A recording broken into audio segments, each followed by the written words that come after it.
হরি বল হরে কৃষ্ণ। মায়ের কোলে পড়ে পড়ে কাঁদছে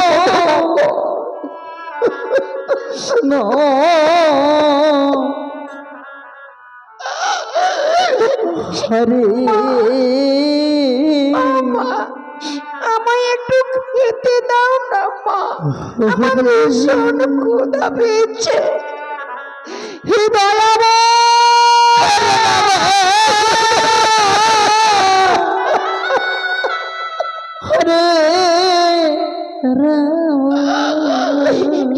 কেন গো, কেন কেন তুমি এত দুঃখ কষ্ট আমায় দিয়েছ বলো দয়াময়? কেন কেন তুমি আমায় এমন দুঃখিনী মা করে পাঠিয়েছ?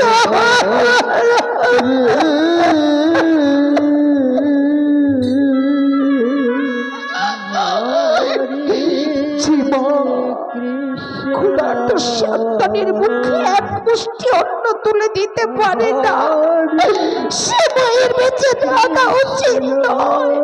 তুমি আমার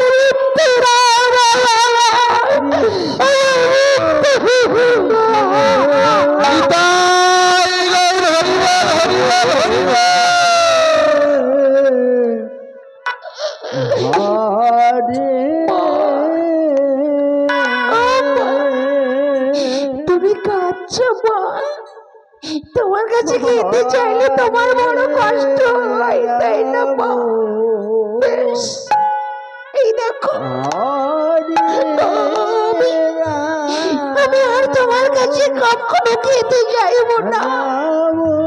ক্ষুধার জ্বালায় যদি প্রাণ চলে যায় আমি খেতে চাইব না।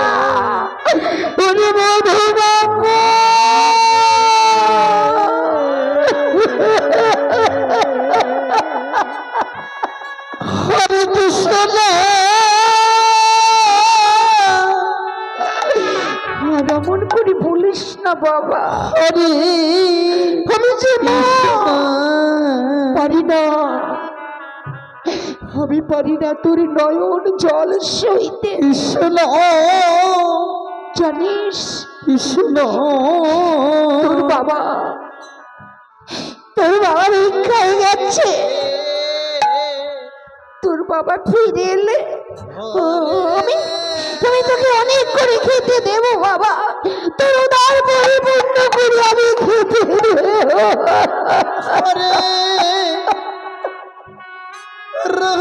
মধুমঙ্গল বললে, মা আমার বাবা কখন আসবে? বলুন না মা, বাবা কখন আসবে? আমি বাবার কাছে যাবো মা, আমি বাবার কাছে।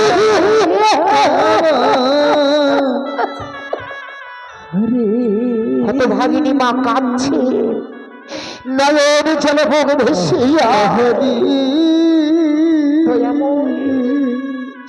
আর কত প্রবোধ দেব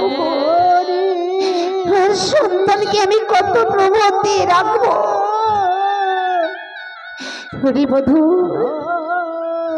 মধুরে আর একটু ধৈর্য ধর বাবা, এক্ষুনি হয়তো তোর বাবা এসে পড়বে। মধুমঙ্গল মাকে কেঁদে কেঁদে বলছে, মা ও মা, আমি শুনেছি এক মনে এক প্রাণী ঠাকুরের নাম করলে নাকি ক্ষুধা তৃষ্ণা সবকিছু দূর হয়ে যায়। চলুন না মা, আমরা বসে বসে ঠাকুরের নাম করি গিয়ে। ঠিক বলেছিস বাবা, চল আমরা ঠাকুরের নাম করবো। আয় বাবা আয়। মধুমঙ্গলকে নিয়ে চলে যাচ্ছে কোথায়? তার ছোট্ট রাধা গোবিন্দের বিগ্রহের কাছে। হরি বল হরি বল।